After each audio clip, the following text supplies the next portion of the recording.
Terima kasih pemirsa Sultan TV, Anda masih bersama kami dalam bicara hari ini. Kita masih membahas betapa pentingnya pendidikan nilai-nilai politik ya di madrasah.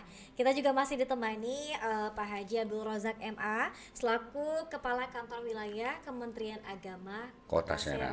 Wah, luar biasa ya, sudah mau hadir dan juga memberikan waktunya untuk kita berbincang di pagi hari ini. Nanti di segmen ketiga bisa Anda langsung bertanya kepada Pak Haji, Pak Kepala untuk membahas tema kita hari ini ya.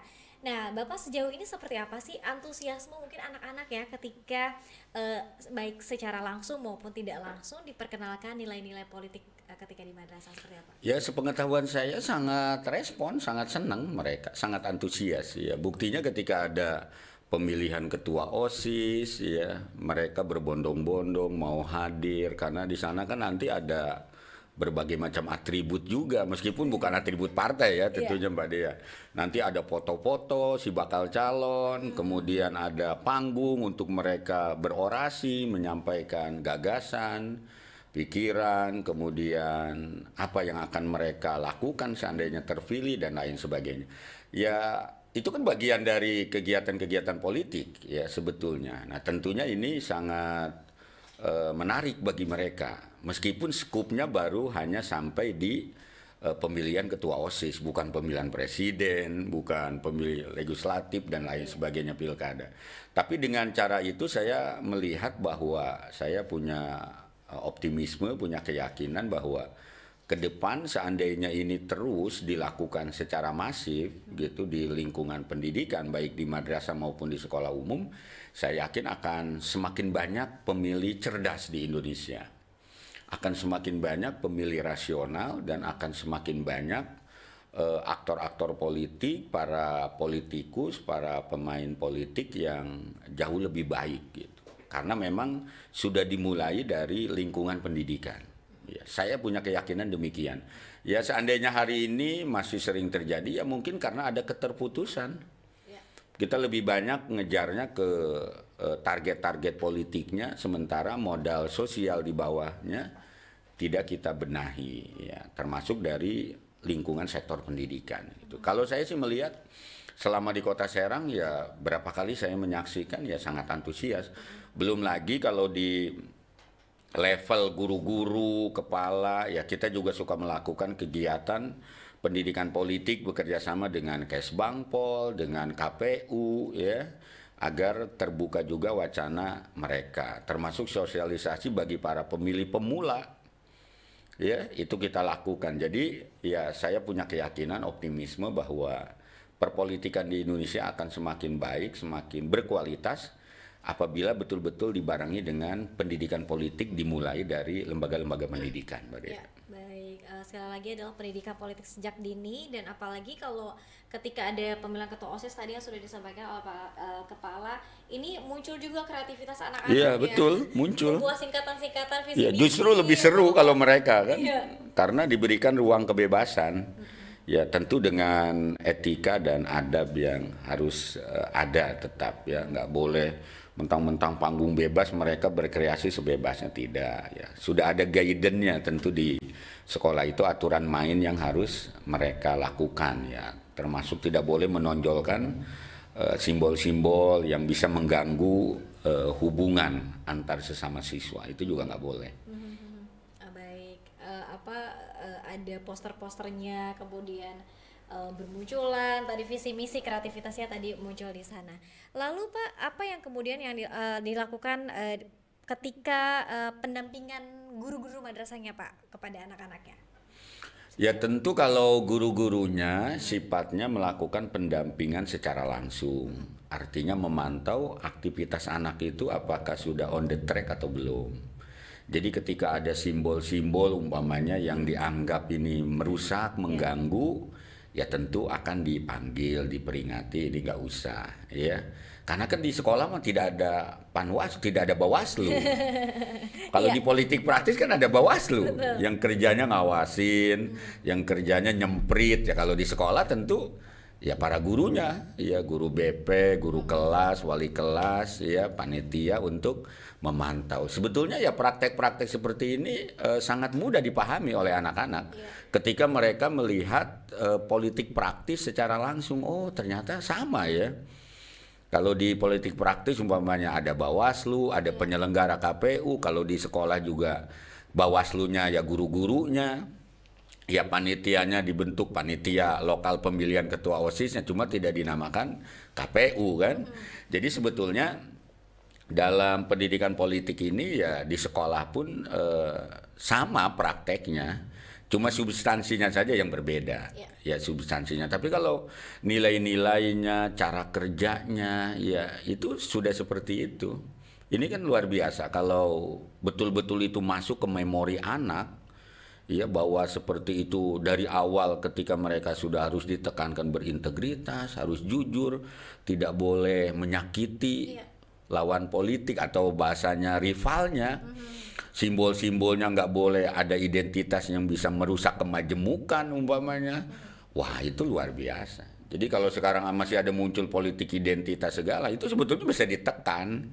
Bahkan bisa hilang kalau dari pendidikan dari awalnya sudah ada guidance-nya, sudah ada arahan-arahannya. Ini yang boleh loh, ini yang nggak boleh. Nah itu seperti itu. Seperti itu Mbak Dea. Baik, ini skupnya saja yang lebih kecil, namun memang betul. untuk praktiknya, kemudian juga kegiatannya sebetulnya tidak jauh berbeda dengan pemilihan yang terjadi di negara kita ya, di Indonesia. Nah, tadi sedikit juga kita singgung soal politik identitas nih Pak ya. Kemudian bagaimana pendidikan politik harus kita tularkan sejak dini di madrasah dan juga sekolah. Kalau di Banten sendiri Pak, seperti apa nih kemudian politik identitas itu muncul? Apakah kemudian kalau daerah provinsi Banten ini sebetulnya punya cukup kuat juga isu politik identitas, lalu apa yang kemudian bisa kita tekan tadi ya kepada anak-anak sebagai generasi muda? Ya kalau di Banten sih saya lihat ya sebetulnya bukan hanya di Banten lah, politik identitas ini sudah hampir menjadi gejala umum gitu. Ya, kita tidak bisa memilah Banten sebagai provinsi yang tingkat politik identitasnya tinggi karena memang tidak ada data-data yang secara langsung membenarkan hal demikian ya. Bagi saya secara pribadi melihat ya Banten dengan karakteristiknya, dengan tingkat keagamaannya yang sangat tinggi ya memang dianggap daerah yang resistensinya sangat tinggi dalam politik identitas ya. Meskipun dalam praktek saya lihat ya tokoh-tokoh agama di Banten itu ya sangat toleran, sangat moderat, sangat menghargai perbedaan, kemajemukan. Jadi tidak ada yang secara langsung dalam aktivitas politiknya menjual politik identitas. Saya berani berkata demikian ya karena saya asli orang Banten, bekerja di Banten, melihat aktivitas tokoh masyarakat yang ada di Banten, sekali lagi tidak ada yang secara vulgar, secara langsung dalam beraktivitas politiknya menjual politik identitas ya, baik itu agama, ras, suku dan lain sebagainya. Jadi saya masih punya keyakinan bahwa Banten akan melakukan aktivitas yang positif, yang baik, yang tidak merusak kemajemukan ataupun keragaman.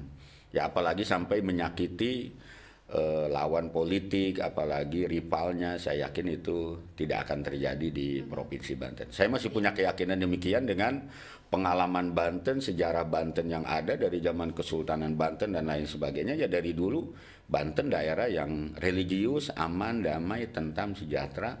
Tidak ada hal-hal yang mengindikasikan Banten sebagai daerah intoleran, apalagi melakukan kegiatan politik-politik yang berlawanan dengan nilai-nilai agama. Ya. Itu yang saya lihat Mbak Dea. Ya, baik. Dan kalau kita lihat dan flashback lagi Pak Kepala, dari pemilu ke pemilu bahwa Provinsi Banten ini menjadi daerah yang cukup kondusif ya ketika pemilihan dan lain sebagainya.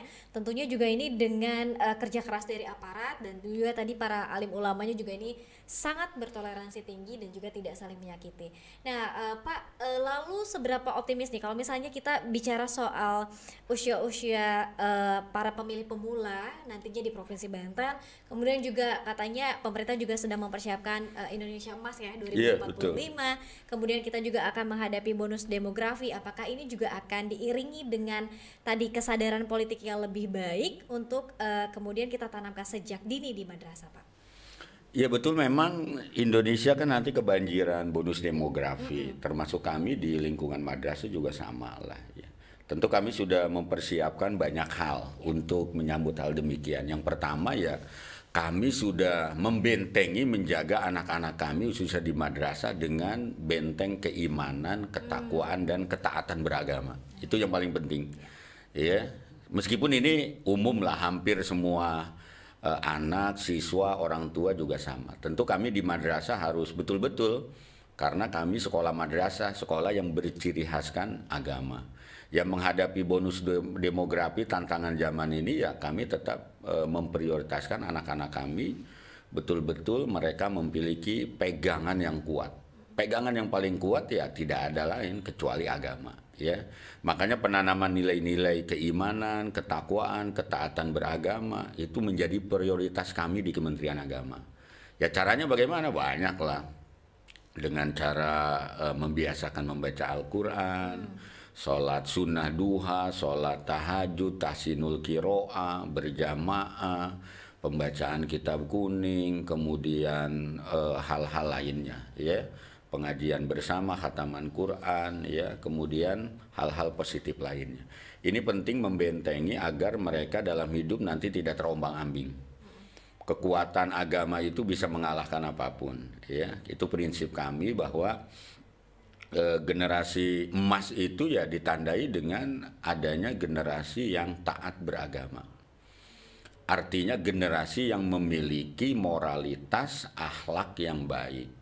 Itu ya, karena kalau sekali lagi kalau ini faktor ini lemah ya tentu akan menjadi sebuah kesia-siaan ke depannya ya. Generasi emas meskipun dia ahli di bidang IT, ahli di bidang teknologi, sains, media sosial apa, tapi kalau hidupnya tidak memiliki pegangan yang kuat dalam beragama, mereka akan terombang-ambing, mudah stres, mudah mengambil keputusan yang negatif dan lain sebagainya. Ini sangat berbahaya ya, makanya itu faktor yang pertama. Yang kedua ya kami di madrasah juga tidak abai dengan dunia sains, IT.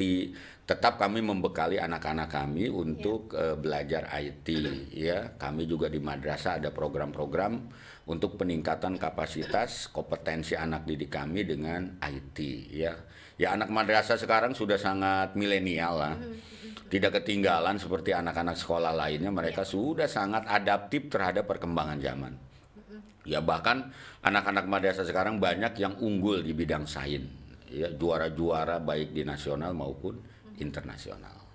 Ini menjadi salah satu tantangan juga ya, Pak Kepala, bahwa media sosial sangat dekat dengan anak-anak, gadget apalagi ini mungkin lebih setengah harinya ini digunakan untuk gadget. Namun tadi harus ada pedoman yang kuat, landasan yang kuat adalah iman dan takwa yang kemudian tadi sudah dipupuk di sekolah madrasah ya sejak dini. Pak Kepala, kita masih ada satu segmen terakhir. Kita akan melihat beberapa pertanyaan yang sudah ikut serta di streaming Sultan TV. Nanti kita akan bacakan satu persatu. Usai jeda, tetap bersama kami dalam Bincang hari ini.